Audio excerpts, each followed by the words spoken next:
I'm Vivian, and my number is S03410001. The title and the speaker name is Finley, a guerrilla gardener in South Central LA. I'm a sophomore. I live in South Central. This is South Central, liquor store, fast food, vacant lots. So the city planners, they get together and they figure they're going to change this name South Central to make it represent something else. So they change it to South Los Angeles, like this. It's going to fix what's really going wrong in the city. This is South Los Angeles, laughter, liquor stores, fast food, vacant lots. Just like 26.5 million other Americans, I live in a food desert. South Central Los Angeles, home of the drive-through and the drive-by. Funny thing is, the drive-thrus are killing more people than the drive-bys. People are dying from curable diseases in South Central Los Angeles. For instance, the obesity rate in my neighborhood is 5 times higher than, said Beverly Hills, which is probably 10 miles away. I got tired of seeing this happening, and I was wondering how would you feel if you had no access to healthy food. If every time you walk out your door you see the ill effects that the present food system has on your neighborhood. I see wheelchairs bought and sold like used cars. I see dialysis centers popping up like Starbucks. And I figured this has to stop. So I figured that the problem is the solution.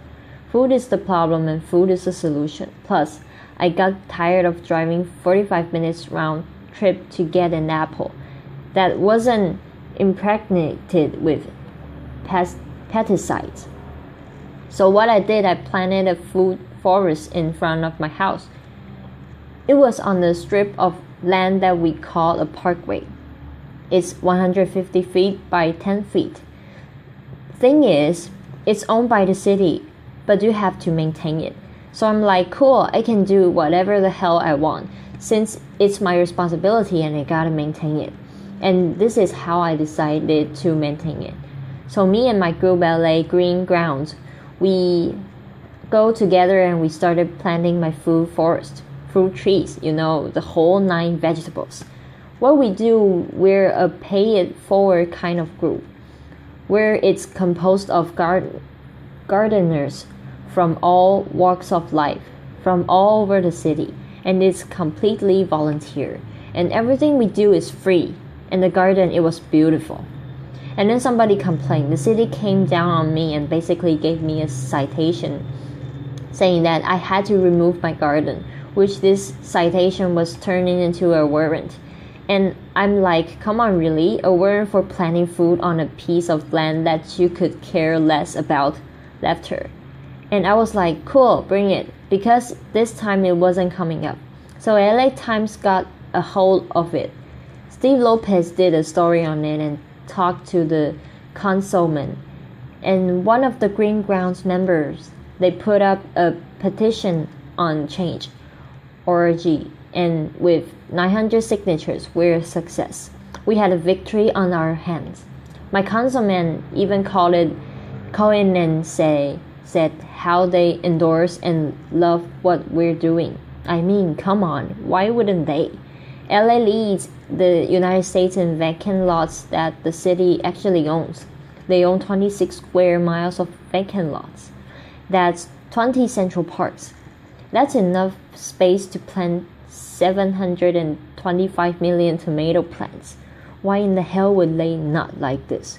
Growing one plant will give you 10,000 seeds, when $1 worth of green beans will give you $75 worth of produce. It's my gospel. When I'm telling people grow your own food, growing your own food is like printing your own money. Applause. See, I have a legacy in South Central. I grew up there. I raised my sons there. And I refuse to be a part of this manufactured reality that was manufactured for me by some other people. And I'm manufacturing my own reality. See, I'm an artist. Gardening is my graffiti. I grow my art, just like a graffiti artist. where they beautify walls. Me, I beautify lawns, parkways. I use the garden, the soil, like it's a piece of cloth, and the plants and the trees that my embellishment for that cloth. You'd be surprised what the soil could do if you let it be your canvas. You just couldn't imagine how amazing a sunflower is and how it affects people. So what happened? I have witnessed my garden become a tool for the education, a tool for the transformation of my neighborhood. To change the community, you have to change the composition of the soil. We are the soil. You'll be surprised how kids are affected by this. Gardening is the most therapeutic and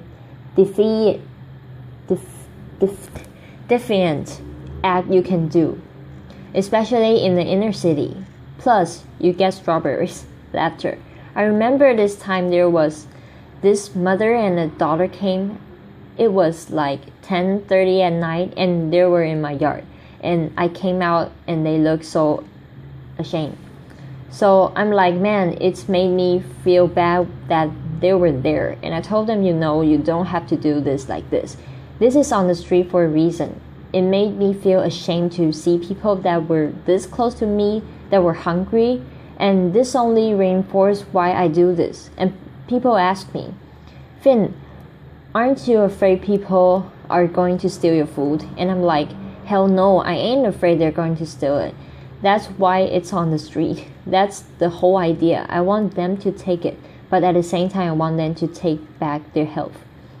There's another time when I put a garden in this homeless shelter in downtown Los Angeles. These are the guys, they helped me unload the truck. It was cool. And they just shared the stories about how this affected them and how they used to plant with their mother and their grandmother. And it was just cool to see how this changed them. If it was only for that one moment. So Green Grounds has gone on to plant maybe 20 gardens. We've had like 50 people come to our dig-ins and participate, and it's all volunteers. If kids grow cows, kids like cows. Laughter. If they grow tomatoes, they eat tomatoes. Applause. But when none of this is presented to them, if they're not shown how food affects the mind and the body, they blindly eat whatever the hell you put in front of them. I see young people and they want to work, but they're in this thing where they're caught up. I see kids of color and they're just on this track that's designed for them, that leads them to nowhere. So with gardening, I see an opportunity where we can train these kids to take over the communities, to have a sustainable life. And when we do this, who knows, we might produce the next George Washington Carver. But if we don't change the composition of the soil, we'll never do this. Now, this is one of my plans. This is what I want to do. I want to plant a whole block of gardens where people can share in the food in the same block. I want to take shipping containers and turn them into healthy cafes. Now, don't get me wrong. I'm not talking about free shit, because free is not sustainable. The funny thing about sustainability, you have to sustain it. Laughter, applause. What I'm talking about is putting people to work and getting kids off the streets, and letting them know the joy, the pride and the honor in growing your own food, opening farmers markets. So what I want to do here, we gotta make this sexy. So I want us all to become evolutionary renegades against us, against the gardeners. We're gonna flip the script on what a gangster is. If you ain't a gardener, you ain't a gangster. So get gangsta with your shovel, okay? And that be your weapon of choice. Applause. So basically, if you want to meet me, if you want to meet with me, if you want to meet, don't call me if you want to sit around in cushy Cheers and have meeting where you talk about doing some shit. If you want to meet with me, come to the garden with your shovel so we can plant some shit. Peace. Thank you. Applause. Thank you. Applause.